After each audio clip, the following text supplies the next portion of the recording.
Spring is the best. It's when all the tastiest herbs grow, and I just got this lovely thyme plant. Before you divide any herbs, make sure you've got multiple stems in there. Each section needs some roots and some plant to survive. Get it out of the pot and dig your thumbs into the top where you want to split it and your fingers on the bottom to support it, and pull it apart like a banana.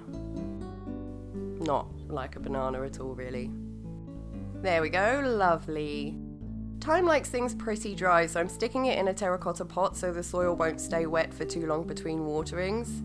And break the roots apart a bit on the bottom so that they're going to grow out into the new soil.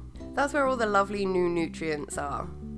Chuck some potting soil in the bottom of the pot. This is just regular potting soil for growing edible type things.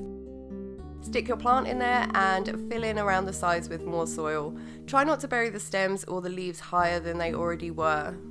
Give it a pat down and a good water until the water comes out of the drainage holes to help settle the soil into place around the roots. And if the soil level goes down when you water it, just top it up a bit, and there we go, 2 for the price of 1. The one in the plastic pot is headed outdoors to a good life of full sun, which is what thyme likes best. And the terracotta one is going in my kitchen for a sad life of not much sun, and check out the difference after a few weeks. The outdoor one's got really strong colourful stems with lush leaves that are close together, and the indoor one, not so great.